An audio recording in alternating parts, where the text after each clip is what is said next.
Cinema Worms. Discussing everything from Grima Wormtongue to the Shy Halib. I'm Sabib. And I'm Linz. And this is Cinema Worms Podcast. 2019's Parasite by Bong Joon-ho was the first fully foreign language film to win the Oscars Best Picture.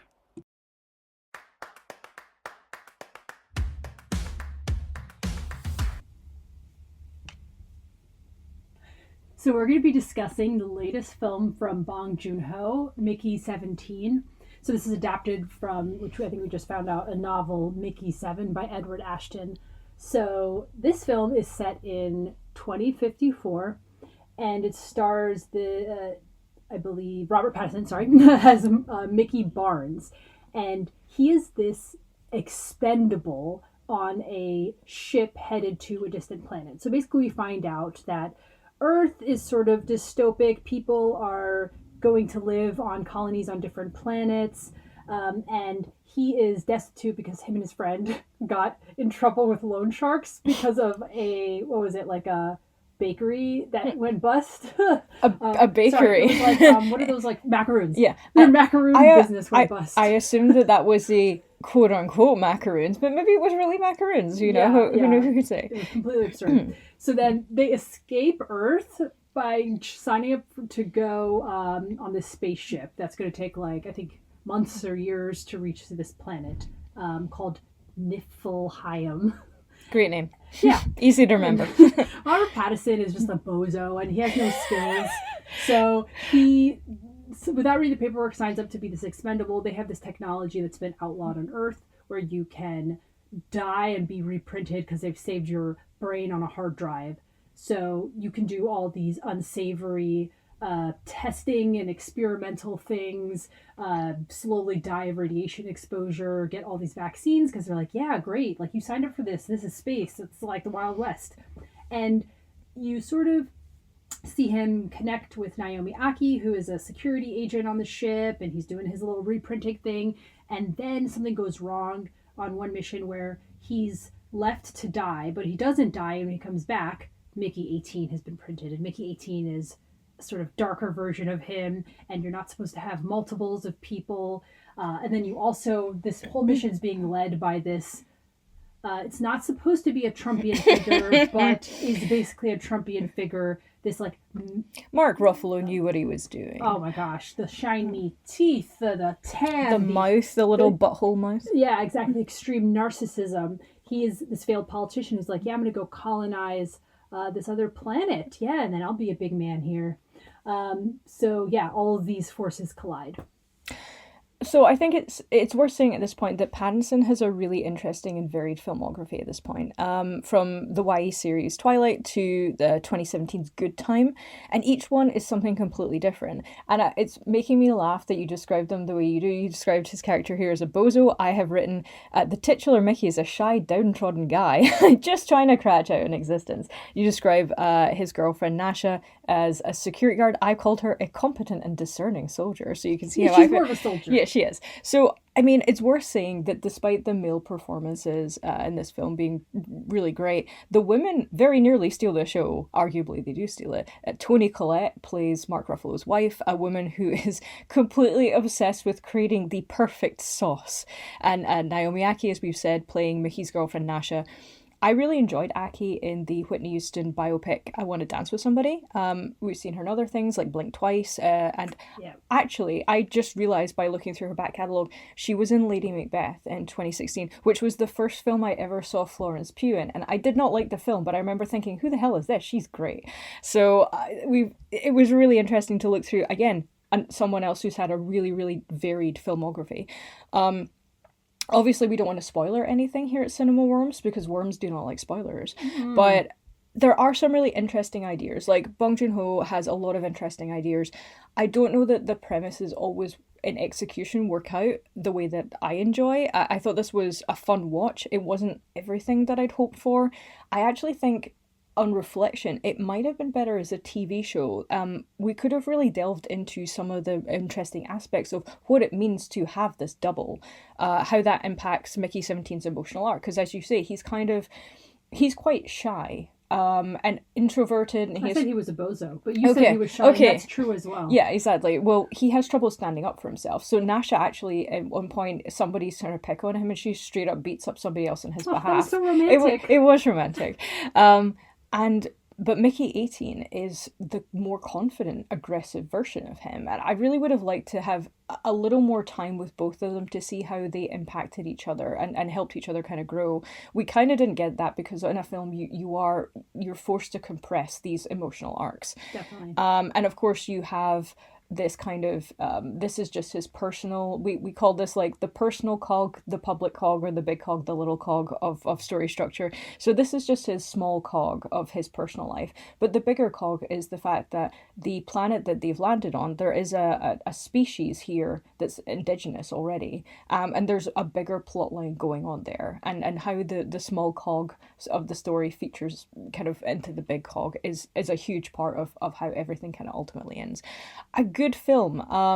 I'm not sure that it was ever going to be a major blockbuster. I think it's really interesting. But yeah, now I'm really interested in reading the book to see how that worked out. I thought it was pretty funny that it was called Mickey 7, and Bong Joon-ho was like, that's not enough deaths. Let's make it 17. I'd agree with that. Yeah. Yeah, would have loved to see this as a TV show. That would be just my thing. Sci-fi, zaniness, absolutely. With these kind of actors. It's like, the thing with this film is if, let's say, but you've seen some of his other films or haven't. I don't think this is what you're saying. I mean, like, so I loved Parasite. Parasite was my favorite. And it's worth saying, you know, that this is the first thing he's done since Parasite, which won 4 Oscars. And also in looking up some details for this film, I found that he was inspired by a variety of things. One of the things is the case of these possibly incestuous French sisters, Christine and Leah Papin, who murdered 2 of their employers in 1933. And it kind of made me go, I really like that he takes these ideas from other things and he kind of adapts them into something completely different. There's always a way that Bong Joon-ho... I'll never not watch a film by Bong Joon-ho. I just don't know that this one did everything. But yeah, if he directed a TV show, I would be all over that. Absolutely.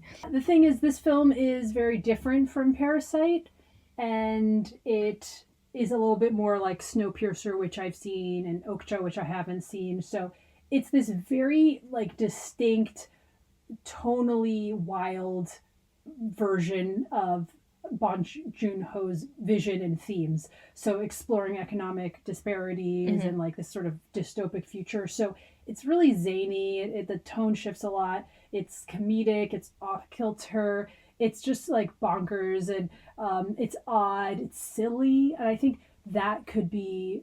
I think people probably will have mixed reactions if they don't know what to expect, or if that's not exactly the tone they would have wanted to strike in certain moments. Like they would have wanted it to be less broad humor in this moment, or to delve deeper into like the emotional pathos, etc.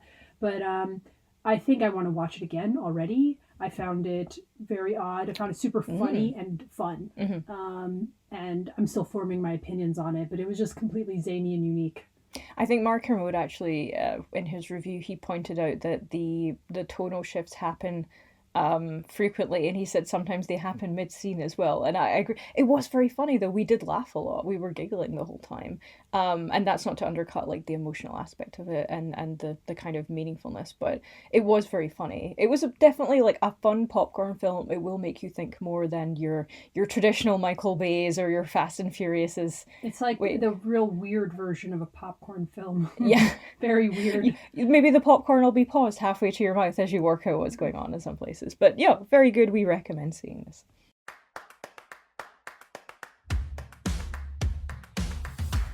So Sister of Midnight is a directorial debut from, I believe, a music video director. So it's written and directed by Karen Kandari. And so, yeah, this is its first film. It stars a rising star in Bollywood, Radhika Apte, and she's in the movie she plays Uma, who's newly married to Gopal, who is played by Ashok Pathak.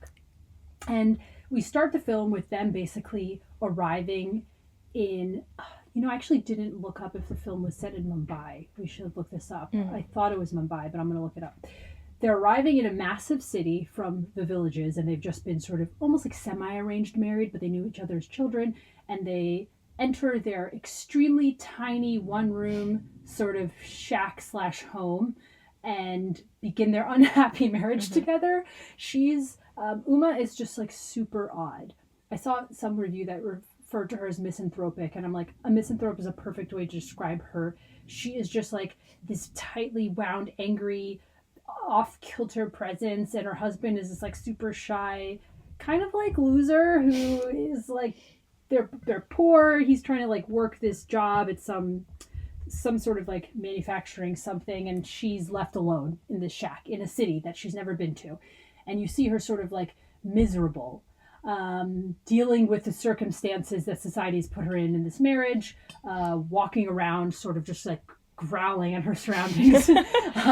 And she, halfway through the film, I didn't realize what had happened until later, but she gets bit by a bug and then starts to undergo a transformation. Let's call it that. Yeah, a surrealist transformation that only heightens her misanthropy and sort of unleashes this feral aspect of her.